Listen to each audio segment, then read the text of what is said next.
কৈশোরকালীন পুষ্টির গুরুত্ব। এই মডিউলে কৈশোরকাল বা বয়ঃসন্ধিকাল সম্পর্কে ধারণা সহ কিশোর কিশোরীদের দৈহিক ও মানসিক বৃদ্ধি, বর্তমান এবং ভবিষ্যতের সুস্থ জীবনের জন্য পুষ্টির প্রয়োজনীয়তা নিয়ে আলোচনা করা হয়েছে। সেশন 1, কৈশোরকাল বা বয়ঃসন্ধিকাল। বিশ্ব স্বাস্থ্য সংস্থার সংজ্ঞা অনুযায়ী 10 থেকে 19 বছর বয়সসীমাকে কৈশোরকাল বা বয়ঃসন্ধিকাল বলে। বিশ্ব স্বাস্থ্য সংস্থা 2017 অনুযায়ী বিশ্বের মোট জনসংখ্যার 1.2 মিলিয়ন অর্থাৎ প্রায় 6 ভাগের 1 ভাগ হচ্ছে কিশোর কিশোরী। বাংলাদেশ পরিসংখ্যান ব্যুরো ও 2020 প্রজেকশন অনুযায়ী বর্তমানে আমাদের দেশে মোট জনসংখ্যার 20% অর্থাৎ 3,43,00,000 হচ্ছে কিশোর কিশোরী। এদের মধ্যে 49% কিশোরী এবং 51% কিশোর। বয়স সীমাভেদে কৈশোরকালকে 2 ভাগে ভাগ করা হয়। কৈশোরকাল শুরুর ভাগ 10 থেকে 14 বছর বয়স এবং কৈশোরকাল শেষের ভাগ 15 থেকে 19 বছর বয়স। এ সময় ছেলে মেয়ে উভয়েরই স্বাভাবিক শারীরিক ও মানসিক পরিবর্তন হয়। দ্রুত ওজন ও উচ্চতার বৃদ্ধি এবং বুদ্ধির বিকাশ ঘটে। সেশন 2, কৈশোরকালীন বৃদ্ধি ও পরিবর্তনসমূহ। বিগত কয়েক দশকে কৈশোরকালীন পুষ্টি এবং স্বাস্থ্য বিষয়টি বিশ্বের স্বল্প ও মধ্য আয়ের সকল দেশের মতো আমাদের দেশেও পলিসি, কার্যক্রম পরিকল্পনা এবং বাজেট বরাদ্দে উপেক্ষিত ছিল। মা ও শিশু স্বাস্থ্যকে অধিক গুরুত্বের সাথে বিবেচনা করা হয়েছে, কারণ এটি সাফল্যের সাথে প্রমাণিত যে একজন সুস্বাস্থ্যের অধিকারী শিশুর জন্য মায়ের গর্ভাবস্থা থেকে শিশুর 24 মাস বয়স পর্যন্ত সঠিক যত্ন এবং পুষ্টি নিশ্চিত করা জরুরি। এই সময়কে শিশুর পুষ্টি উন্নয়নের প্রথম সুযোগ বলা হয়। এই কারণে আমাদের দেশে মা ও শিশুর স্বাস্থ্য ও পুষ্টি বিষয়ক নানা প্রয়োজনীয় কার্যক্রম চালু আছে। কিন্তু যে সকল শিশু 5 বছর বয়স পর্যন্ত সঠিক পুষ্টি নিয়ে বেড়ে ওঠেনি, বিশেষভাবে তাদের জন্য কৈশোরকালীন সময়কে পুষ্টি উন্নয়নের দ্বিতীয় সুযোগ বলা হয়। তাই তাদের সঠিক বৃদ্ধির জন্য কৈশোরকালীন সময়ে পরিমাণ মতো পুষ্টিকর ও সুষম খাবার গ্রহণ করা প্রয়োজন। সঠিক পুষ্টি নিয়ে বেড়ে উঠলে কিশোর কিশোরীদের মেধা ও বুদ্ধির বিকাশ হবে। লেখাপড়ায় মনোযোগ, ভালো ফলাফল এবং কাজ করার সক্ষমতা বৃদ্ধি পাবে। কৈশোরে পরিবর্তন একটি স্বাভাবিক প্রক্রিয়া। এই সকল পরিবর্তনের পেছনে হরমোন গুরুত্বপূর্ণ ভূমিকা পালন করে। এ সময়ে 2 ধরনের পরিবর্তন হয়: শারীরিক পরিবর্তন, মানসিক পরিবর্তন। শারীরিক পরিবর্তন: উচ্চতার পরিবর্তনের ক্ষেত্রে প্রাপ্তবয়স্ক মানুষের মোট উচ্চতার 15 থেকে 20% বৃদ্ধি সাধন হয় এ সময়। ওজনের পরিবর্তনের ক্ষেত্রে প্রাপ্তবয়স্ক মানুষের মোট ওজনের 25 থেকে 50% এ সময় হয়। এবং দৈহিক গঠন ও কাঠামোর পরিবর্তনের ক্ষেত্রে শরীরের কাঠামোর প্রায় 45% এ সময় তৈরি হয়ে থাকে ও শরীরের হাড়ের গঠন প্রক্রিয়া 90% সম্পন্ন হয়। কৈশোরকালে মেয়েদের উচ্চতা সাধারণত 10 থেকে 12 বছর বয়সে দ্রুততার সাথে বৃদ্ধি পায়, কিন্তু ছেলেদের ক্ষেত্রে উচ্চতা বৃদ্ধি শুরু হয় 12 বছর বয়স থেকে, যা 1 বা 2 বছরেই তা মেয়েদের বৃদ্ধিকে ছাড়িয়ে যায়। একটি মেয়ে তার পূর্ণ উচ্চতা সাধারণত 16 বছর বয়সের মধ্যে অর্জন করে, যা একটি ছেলে অর্জন করে 18 বছর বয়সে। দৈহিক বৃদ্ধি ছাড়াও এই সময়ে তাদের মানসিক ও বুদ্ধির বিকাশ এবং হরমোন গ্রন্থির পরিবর্তনও দেখা দেয়। এই পরিবর্তন 3টি স্তরে হয়ে থাকে। 10 থেকে 15 বছর বয়সে মূলত যে পরিবর্তন হয় তা হল ঘন ঘন মেজাজ পরিবর্তন হওয়া, শারীরিক ও দৈহিক দ্রুত পরিবর্তন নিয়ে অন্যদের প্রতিক্রিয়া ভাবতে শুরু করে, বাস্তব চিন্তা নিয়ে ভাবনা, বর্তমানের কাজ ভবিষ্যতের ফলাফলের সাথে সম্পর্ক বুঝতে না পারা। 14 থেকে 17 বছর বয়সে আত্মকেন্দ্রিক হওয়া, নিজের কাজের ফলাফল আরও ভালো করে বুঝতে পারা, সামাজিক ও সমস্যা সমাধানের দক্ষতা প্রভাবিত হয়, অবাস্তব ও অসম্ভব স্বপ্ন দেখা, নিজস্ব বডি ইমেজ তৈরি করা, যৌনতা, ড্রাগ, ঝুঁকি নেয়া, বন্ধুবান্ধবের সম্পর্কে কৌতূহল বাড়ে। কৈশোরকালীন সময়ে সঠিক পুষ্টির ফলে মস্তিষ্কের আকৃতি পরিপূর্ণ হয় এবং মস্তিষ্কের কোষগুলোর মধ্যে সংযোগ স্থাপন ও সচল হতে থাকে। ফলে মস্তিষ্কের বুদ্ধিদীপ্ততা, ভাবনা শক্তি, কার্যক্ষমতা বাড়তে থাকে।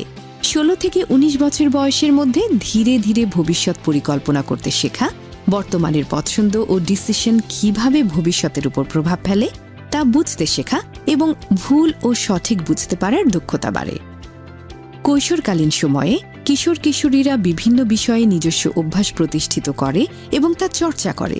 সেজন্য কৈশোরকালীন বয়সী উপযুক্ত সময় কিছু সঠিক অভ্যাস গড়ে তোলার, যেমন সঠিক খাবার নির্বাচন ও খাদ্যাভ্যাস গড়ে তোলা, স্বাস্থ্যকর জীবনযাপনের অভ্যাস গড়ে তোলা, সুস্বাস্থ্যের জন্য শরীরচর্চা অভ্যাস গড়ে তোলা, সঠিক শিক্ষার মাধ্যমে ক্ষতিকারক অভ্যাস থেকে দূরে থাকা, যা বিভিন্ন রকমের অসংক্রামক রোগ যেমন উচ্চ রক্তচাপ, হৃদরোগ, ডায়াবেটিস ইত্যাদি রোগ প্রতিরোধ করে। আমরা এখন জানব জনসংখ্যাতাত্ত্বিক লভ্যাংশ এবং কৈশোরকালীন পুষ্টির সাথে জনসংখ্যাতাত্ত্বিক লভ্যাংশ এর সম্পৃক্ততা। জনসংখ্যাতাত্ত্বিক লভ্যাংশ বলতে আমরা বুঝি কোনো দেশের জনগোষ্ঠীর বয়স কাঠামো পরিবর্তনের মাধ্যমে দেশের অর্থনীতি দ্রুততর বৃদ্ধি। দেশের জনগোষ্ঠীর বয়স কাঠামোর এই পরিবর্তন হয় সে দেশের জনগোষ্ঠীর জন্মহার এবং শিশু মৃত্যুহারের ক্রমান্বয়ে হ্রাসের উপর ভিত্তি করে। গত কয়েক দশক ধরে বাংলাদেশের জনগোষ্ঠীর জন্মহার এবং শিশু মৃত্যুহারের ক্রমান্বয়ে হ্রাস এবং নির্ভরশীল বয়সের জনগোষ্ঠীর তুলনায় কর্মক্ষম বয়সের জনগোষ্ঠীর সংখ্যা বৃদ্ধি হয়েছে, যা বাংলাদেশের জন্য দ্রুততর অর্থনীতি বৃদ্ধি একটি সুযোগ উন্মুক্ত করেছে। অর্থনীতিবিদগণ আশাবাদী হয়ে এই পরিবর্তনকে বলেছেন দেশের অর্থনীতির দ্রুততর বৃদ্ধির সম্ভাব্য সুযোগ, কিন্তু এই সুযোগ আমরা তখনই কাজে লাগাতে পারব যদি দেশের সঠিক সামাজিক ও অর্থনৈতিক বিনিয়োগ এবং স্বাস্থ্য, শিক্ষা, গভর্নেন্স ও অর্থনীতিতে সঠিক নীতি বাস্তবায়ন করা যায়। 10 থেকে 24 বছর বয়সী জনগোষ্ঠীর বিতরণ বলে দেয় একটি দেশের জনসংখ্যাতাত্ত্বিক লভ্যাংশ থেকে সম্ভাব্য সুবিধা। বাংলাদেশি পরিসংখ্যান ব্যুরোর 2020 সালের অভিক্ষেপ অনুযায়ী বাংলাদেশে কিশোর কিশোরীর সংখ্যা প্রায় 3,34,00,000-এরও বেশি। জনসংখ্যাতাত্ত্বিক লভ্যাংশ থেকে সম্ভাব্য সুবিধা পেতে প্রয়োজন কিশোর কিশোরীর বিশেষভাবে মেয়েদের ক্ষমতায়ন, কর্মক্ষেত্রের সমান সুযোগ, ন্যায়সঙ্গত মানসম্পন্ন শিক্ষা এবং স্বাস্থ্য ও পুষ্টি সেবা নিশ্চিতকরণ। সেশন 4, কৈশোরকালীন অপুষ্টি। আমরা এখন কৈশোরকালীন অপুষ্টি, অপুষ্টির চিত্র ও বাংলাদেশের কৈশোরকালীন পুষ্টির চিত্র সম্পর্কে জানব। কৈশোরকালীন অপুষ্টি বিভিন্ন ধরনের অনুপুষ্টির অভাব হয়ে থাকে, যেমন ভিটামিন এ, ভিটামিন বি12, আয়রন, আয়োডিন, ক্যালসিয়াম, জিঙ্ক ইত্যাদি। কম পুষ্টি বা পুষ্টিহীনতার ক্ষেত্রে কৃশকায়, খর্বাকৃতি, ওজন কম, এমনকি পুষ্টির অভাবে বয়সের তুলনায় উচ্চতা ও ওজন একই সাথে হতে পারে। স্থূলতা অথবা অধিক ওজনও অপুষ্টির জন্য হয়ে থাকে। কৈশোরকালীন অপুষ্টি প্রতিরোধে সুষম খাদ্যের প্রয়োজনীয়তা এবং স্বাস্থ্যসম্মত জীবনযাপন সম্পর্কে আমরা বিস্তারিত জানব মডিউল 3-এ। কৈশোরকালীন পুষ্টির অবস্থা নির্ণয় এবং মনিটরিং। এখন এই চিত্রটি থেকে আমরা বুঝে নেব একটি শিশু সঠিক পুষ্টি নিয়ে বেড়ে না উঠলে তা তার জীবনচক্রে কিভাবে প্রভাব ফেলে। আমরা আগেই জেনেছি মায়ের গর্ভকালীন সময় থেকে শিশুর 24 মাস বয়স সময়কে পুষ্টি উন্নয়নের প্রথম সুযোগ বলা হয়। যখন একটি শিশু কম ওজন নিয়ে জন্ম নেয়, পরবর্তীতে সে সঠিক স্বাস্থ্যসেবা, পুষ্টিকর খাবার ও যত্ন নিয়ে বেড়ে না উঠলে সে একজন অপুষ্ট শিশু হয়ে বেড়ে ওঠে। তার শারীরিক ও মানসিক বিকাশ ব্যাহত হয়, ঘন ঘন অসুস্থতায় ভোগে এবং পরিশেষে খর্বাকৃতি ধারণ করে। সে তার পুষ্টি উন্নয়নের প্রথম সুযোগ থেকে বঞ্চিত হয়।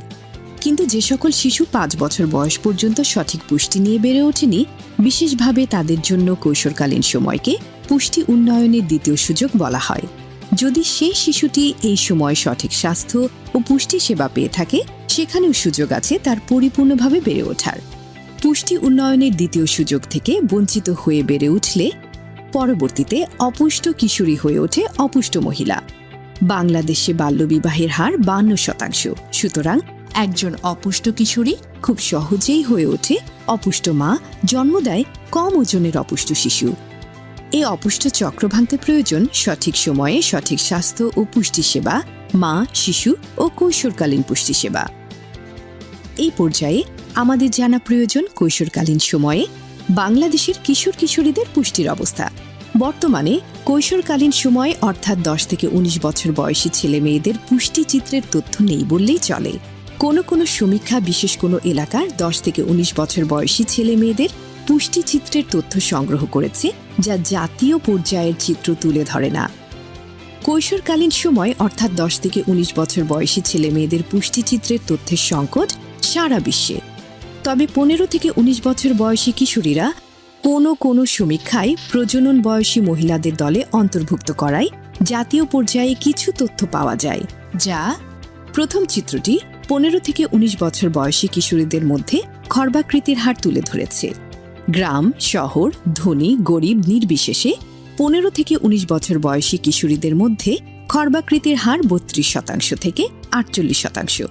এই খর্বাকৃতির হার শুধুমাত্র গরিব পরিবারেই বেশি তা নয়, ধনী পরিবারের 1/3 কিশোরীও খর্বাকায় অর্থাৎ বয়সের তুলনায় উচ্চতায় ছোট।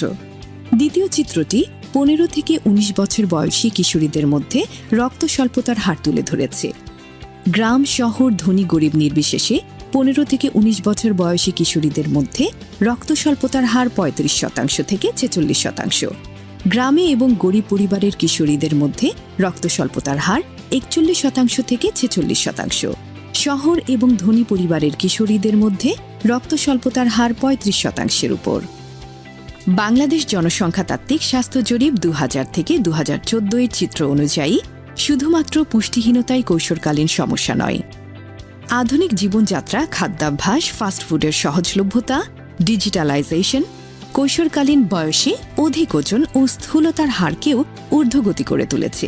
কৈশোরকালীন সময়ে শরীরের ওজন বৃদ্ধি পাওয়ার ফলে দৈনন্দিন কাজকর্ম এবং লেখাপড়ায় মনোযোগ কমে যাওয়ার সাথে সাথে বিভিন্ন ধরনের অসংক্রামক রোগে আক্রান্ত হওয়ার প্রবণতা বেড়ে যায়।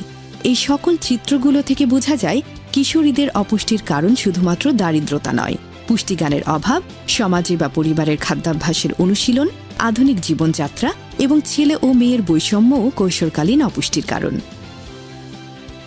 আমরা এখন জেনে নেই ছাত্রছাত্রীদের পড়ালেখায় পুষ্টির প্রভাবগুলো কি কি। পুষ্টির অভাব ছাত্রছাত্রীর বিদ্যালয়ের কর্মক্ষমতা কমিয়ে দেয়, ঘন ঘন অসুস্থতা অথবা মাথা ব্যথা, পেটের ব্যথায় ভোগে, ফলে স্কুলে অনুপস্থিতি ঘটে। অপুষ্টি ছাত্রছাত্রীদের চিন্তাশক্তি, আচরণ ও স্বাস্থ্যের উপর নেতিবাচক প্রভাব ফেলে। সঠিক পুষ্টিকর খাবার যেমন আমিষ, শর্করা ও স্নেহজাতীয় খাবার ছাত্রছাত্রীদের জ্ঞান, মনোযোগ, শক্তি বৃদ্ধি করে। আয়রন ছাত্রছাত্রীদের পড়ালেখায় মনোযোগ বৃদ্ধি করে, এতে স্কুলের ফলাফল ভালো হয়, তাতে মেয়েদের স্কুলের উপস্থিতি বৃদ্ধি হয়।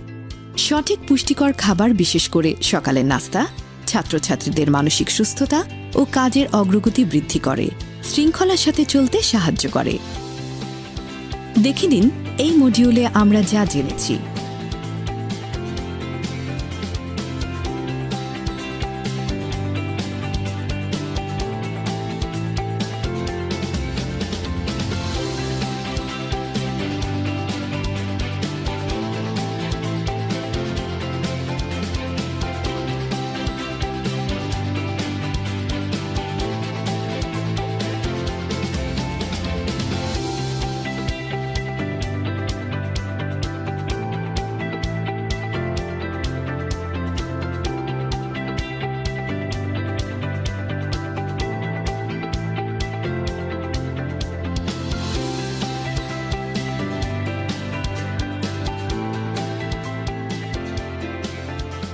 দেখে নিন আলোচিত বিষয়ের প্রেক্ষাপটে প্রশিক্ষণার্থী প্রায়ই যে সকল প্রশ্ন করে থাকেন।